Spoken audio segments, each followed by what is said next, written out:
Coming in at number 10 is Pac-Man Championship Edition DX for the Xbox 360. Pac-Man has always held a special place in my heart and will always remain an important classic in gaming society. But more recently, there was a fantastic revival of the beloved mascot in the form of this game. It's incredibly addicting like the first game and brings a ton of new additions to the table, including the ability to eat many more ghosts, different modes and stages, and beautiful updated graphics.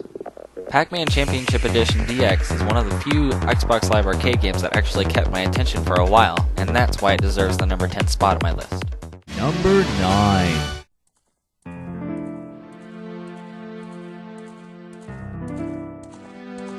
So I know this is probably a shocker to many, as this is usually at least in the top 3, but take into consideration that this is my list, and games they've come a long way since Ocarina of Time. It did still make the list, however, so it is indeed a fantastic game, especially for its time, bringing Zelda into 3D for the first time and solidifying certain aspects into the series. As you can hear in the background, it has an incredible soundtrack, a wonderful storyline, engaging new gameplay, and was even good enough to receive a 3D remake. So needless to say, it's an industry-breaking game that deserves to be on this list despite not being in the top 3. And for the record, I would talk more about it, but there's nothing I can really say that nobody else has actually said already. You know, a lot of critics have already talked about this game and said how it's, you know, how much it's brought into the industry when it first came out. So, and I'm going to leave it at that. So on to number 8. Number 8. It's me, Mario! Coming in at number 8 is Super Mario 64. This game holds a special place in my heart by being one of the most played games as a child for me. Sadly, however, I never got all 120 stars until I was much older and bought it on the Virtual Console pretty much. You gotta give me a break though, because I was only 6 when I got it, so I mean, at least I was capable enough to beat the final Bowser, yeah? Anyway, this game was among the first 3D games that actually worked well and was definitely noticed for that. It was graphically groundbreaking and had some of the most recognizable songs in Mario history and played like a charm. Along with Ocarina of Time, Super Mario 64 is among one of the most groundbreaking games of all time. You might be considering like, you know, the original Mario or Mario 3 or something like that groundbreaking, and it is, but Super Mario 64 is the first 3D game pretty much that worked perfectly, so I think it's rightfully deserving the spot that it's in this top 10 list. Number 7. Yes, Tales of Symphonia. Probably the first of a few surprising games on my list. This game has sucked up so many hours of my life with its incredibly addictive battle system, a staggeringly deep story. I can't even begin to explain my love for this game, period. All of the characters have so much, well, character to them.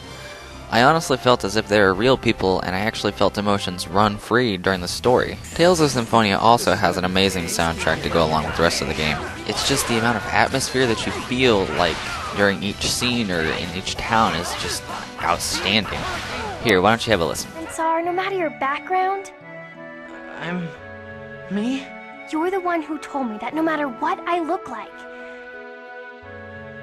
even if I become an angel, I'm still me. And don't forget, Kratos saved you. Yeah, you're right. There are very few JRPGs that have ever came to my attention, but this is the one exception to that pretty much. Tales of Symphonia is an amazing game and rightfully deserves the number 7 spot on my list. Number 6. So, lucky number 6 is Portal 2.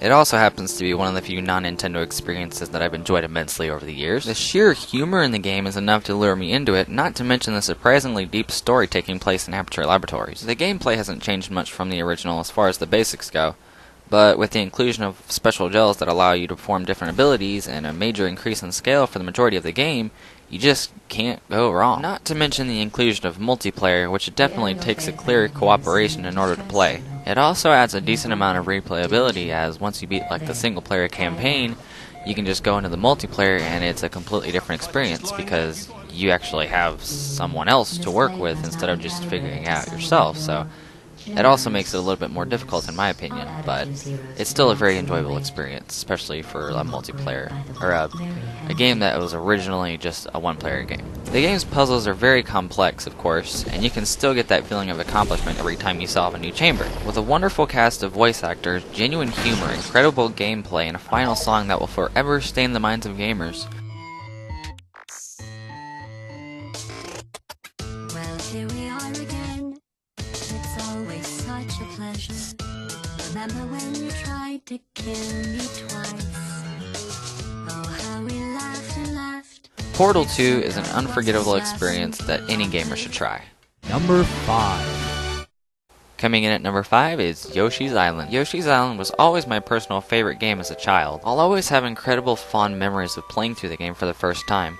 Just getting that happy feeling in the gut of my stomach every time I beat Baby Bowser and rescue Luigi. It's a timeless game, really. Even after so long, the beautifully hand-drawn graphics stand the test of time. The gameplay was new and fresh at the time. It strayed away from the traditional Mario formula, but in a good way.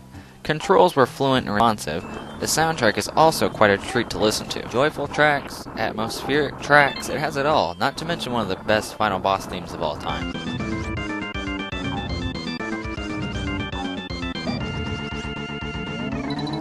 Yoshi's Island may be old, but it holds up a lot better than most of the other games in its time.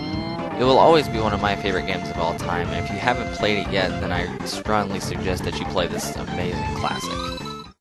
Number 4. Clocking in at the number 4 spot is Paper Mario The Thousand Year Door for the Nintendo GameCube. Paper Mario The Thousand Year Door, or just Paper Mario 2, has got to be one of my favorite RPGs of all time. I remember playing this for the first time and not being able to put the controller down for hours at a time. From the very start of the game, the characters and music had already pulled me very much into the game. Then, as the game progressed, not only did the expansive cast of characters and music get better with time, but it also unfolded probably the deepest story in a Mario game to date. The whole game just felt fresh. Not only was it an addictive RPG, but the whole thing took place outside of the Mushroom Kingdom, which was a very nice change. I do have to make a shout out to the music in the game though, as it's probably one of the few soundtracks where I can't really find a song that I don't like. The music in the game makes it feel very much alive. Here, take a listen.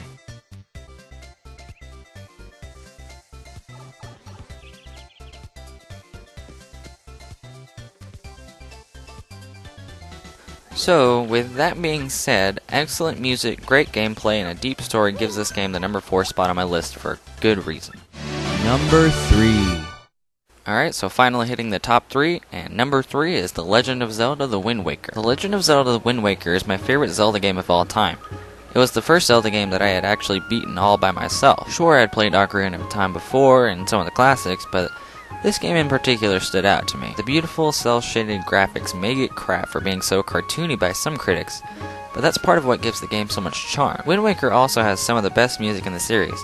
Yes, the old Zelda music is classic and very catchy, but Wind Waker's soundtrack felt like it had much more of an open feeling. The ocean theme made me really feel as if I were sailing through a huge ocean on an important quest, which is important to me because, well, pretty much a soundtrack is the most important part of a game for me, and, well, obviously gameplay has to be good, but next to that, soundtrack is probably the best one for me, because if it doesn't have a good soundtrack, then I'm not going to really stay as interested in it for whatever reason. That's just how I am. But the Great Ocean theme always kept me interested, although it plays for a very long time since you're, sailing for freaking ever and ever trying to get to a different island, but it's still an amazing theme. Here, why don't you listen? I know you've already heard it, I'm sure, but here, just take a listen anyway.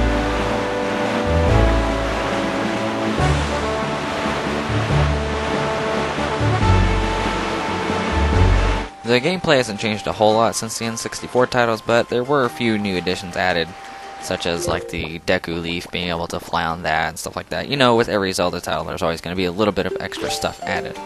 Also, the frame rate was drastically better than the N64 titles, which is a big turn on for me. I don't quite know if that was the best term to use for that kind of thing, but that's the first thing that came to my mind, so I can use that. The story felt familiar yet different, and I loved that about this game. The characters seemed more lifelike as well, versus some of the stale characters in the past games, such as like the dancing couple in Ocarina of Time. The Legend of Zelda The Wind Waker is an incredible game, and sits at the number 3 spot as my favorite Zelda game of all time. Number 2. Coming in at number 2 is Super Mario Galaxy 2. As the first sequel to a 3D Mario game on the same console as its predecessor, Super Mario Galaxy 2 has a hell of a reputation to uphold considering how incredible the first Galaxy game was. Miraculously, however, it improves on everything that made the original Galaxy so great. Not only did the same great gameplay stay intact, but it also added a few new additions such as Yoshi, which is a great move on Nintendo's part, as Yoshi was long overdue for a return to greatness on a console Nintendo game. The game also had the same orchestral soundtrack as the previous game and sounds just as good. However, with the inclusion of so many classic tracks, it gains that slight edge over the original. The game still looks just as good graphically as the original, but has a lot more diversity as far as the galaxies themselves go. I also have to mention the amount of difficulty in the later levels of the game. Some levels can be gruelingly difficult to beat. Now, I'm not bragging or anything, but I usually have no problems playing through a 3D Mario game, but once I started collecting every star, some of those levels really had it out for me. But it's that difficulty, the great soundtrack, and the same great gameplay that give this game the number 2 spot on my list for best games of all time. Number 1. Alright, YouTube. We finally reached the top spot on the list. My number 1 pick for best game of all time is Super Smash Bros. Brawl. That game has used up almost 465 hours of my life, and that's mostly over the course of about 2 or so years considering the game stopped working on my Wii. I spent a whole summer playing this game every day for about 8 hours a day with 3 friends of mine. I've always been the predominant winner whenever I'd play Smash Bros. With somebody, but we all played it enough that a few of my friends actually stayed on par with me for a while there, which was very nice having competition for a change. Not saying that I'm a god at Smash Bros. Or anything, but I just know that I'm up there in the leagues compared to people I've played against. Alright, I'm done rambling about my personal experiences with the game.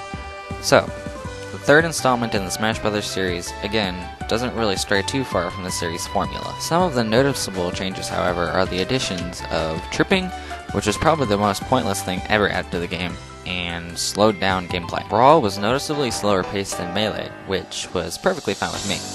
I know some people hate the addition, but I don't feel like it hurt the game in any way. But that's just me. Another addition was the inclusion of a story-based single-player mode, which took characters from all these games and put them into a huge story, which was a great treat to those who love Nintendo and mashups. The game has stepped up graphically quite a bit in my opinion. So many character models have changed since the previous game, and there was some noticeable shading as well. Definitely one of the best looking Wii games. The game also hosted a huge soundtrack containing over 300 in-game songs, ranging from classic remixes to new songs. This soundtrack was undeniably one of the biggest and best around, and still is in reality. This game was so big, it is to my knowledge the only Wii game to have a dual-layer disc. So, with all of that being said, Super Smash Bros. Brawl is my personal favorite game of all time. It has so much greatness packed into a single disc, it's almost hard to fathom. It will probably sit at my number 1 spot until the next Smash Bros. Game comes out. So YouTube, that is my top 10 games of all time. Make sure you post a comment about your top 10 in the comments below, and subscribe, and I hope you enjoyed this video.